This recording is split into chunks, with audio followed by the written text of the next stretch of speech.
Hello and welcome back to this course of videos on MongoDB. In the previous video we walked through the code for registering with this ShoeStore app and populating the Mongo and MySQL databases. Now in this video we'll be walking through the code to edit our registration details, and if we have time we'll be looking at delisting as well, so these two buttons here.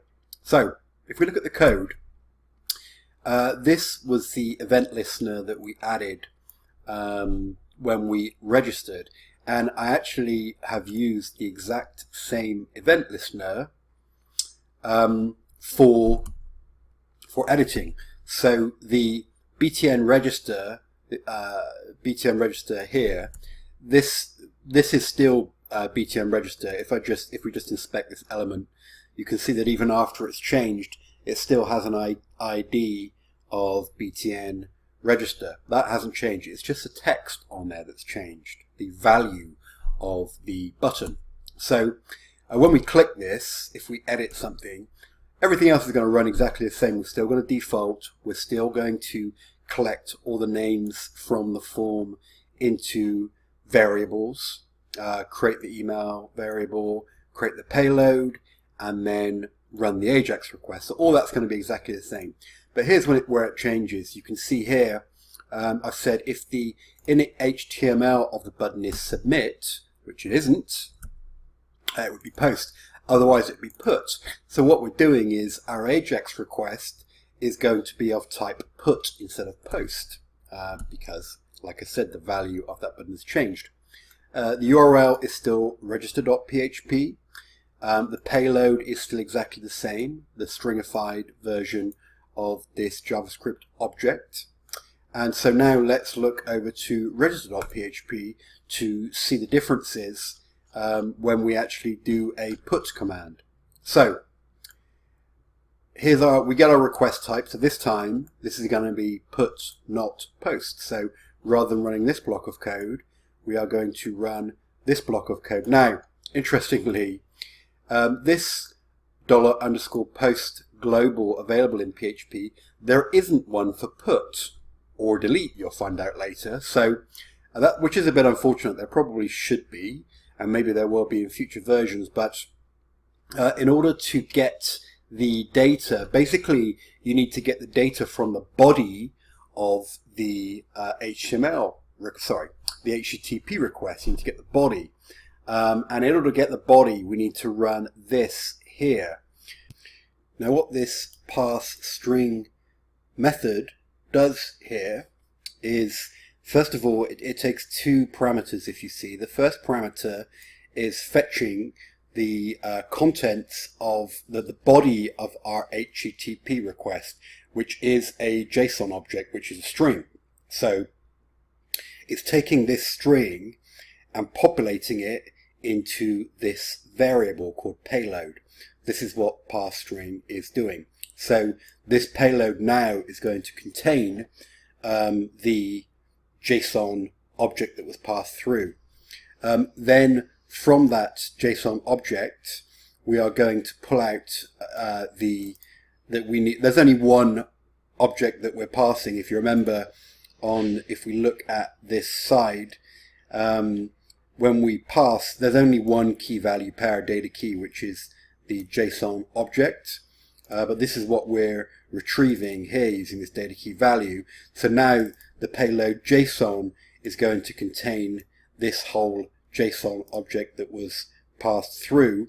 And then finally, we're going to take that JSON object and we are going to run the JSON_decode so that we turn it back into our PHP, turn it into a PHP object that we can use. Same as we did before. If you look at before, what we finally ended up with on the post request was payload passed PHP object, which used the JSON.decode to get the final PHP object of all this data that was passed. So we've done exactly the same thing for put here. So given that the put and the post are outputting exactly the same final variable, then that means we can, whether it's post or put, we can parse the PHP object out into the separate variables, exactly the same as we did before. Now, a difference comes, obviously we're not posting to the MySQL and PHP databases as we did before, because we are only updating. So the way this is accomplished, if I go down to here, when the request type is put, the first thing I need to do is to pull all the existing data that is currently on the MySQL database. When I have that data from the MySQL database, I can then compare it against the data that is being submitted by the user when they edit, and then figure out which ones I need to actually update. So the first thing I need to do is, and this actually harks back to the fact that on the MySQL database we have two tables to update because our data is spread across both tables, whereas on the Mongo collection everything's in one, and this does make this process slightly more difficult. So as all I have to go on is the customer's email address, the first thing I need to do is get the customer ID, because I need the customer ID to submit into this customers table to get the rest of the information stored on the database. So I'm going to select the customer ID from the customer emails table here, and so that is actually going to give me this customer ID that I can then submit back to here. So that's that first line of code. The second block of code here, I've actually got, before I move on, I have to see if there's a second email address stored on the MySQL database. So as you remember, there can be more than one email for each user on here. So I need to see, first of all, if there is a second email to pull.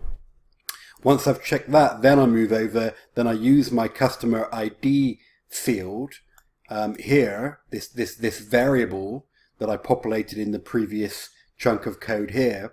I need to pass that into a query that queries my customers table so I can pull the rest of the data. So you can see here I'm using another select statement on the customers table. ID is the primary key that I pulled from the emails table, and then I'm going to run that query. So finally, when I have all this data here in my results object, I can then populate my individual PHP variables by looking at by taking the properties from the object for all these different fields. So that now gives me all of the data that was sitting on the MySQL database for this particular email address. So what we're going to do now is we will now compare what was submitted by the user on the edit request versus what was initially in the MySQL database. And before we move on, I just will update a field so you can see exactly what happens. Let's say I decide I want to lie about my age and I change it to 33.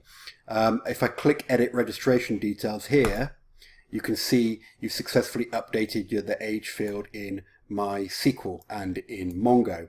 So that's basically what I just ran the put request then and made the update. So let's see what exactly happened just then in code.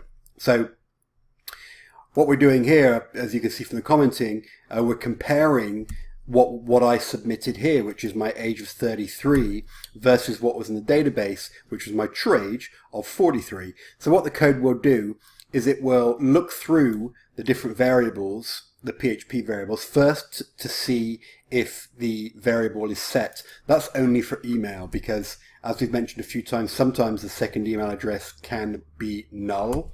So we wanted to make sure it's set before we start comparing it. But what the code is doing is going through each of the PHP objects, PHP variables, signifying what was submitted by the user and comparing it against what is stored on the database. So it's going through the various fields here, doing exactly the same thing. When it came to age, so this was the age that was submitted by the user, which is 33. This is the age that we had previously extracted from the MySQL database, which is 43.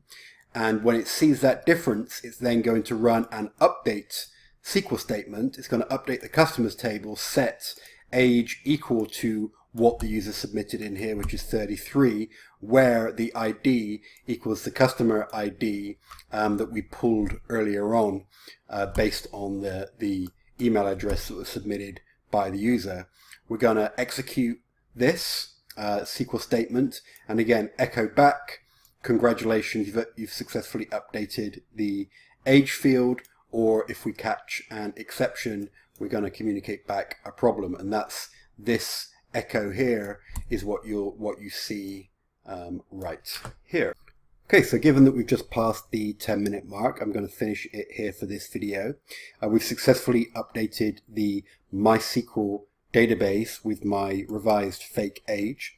In the next video, we will carry on and do the same thing on the Mongo side, and then look at the client-side code, which then populates this span here upon receipt of the 200.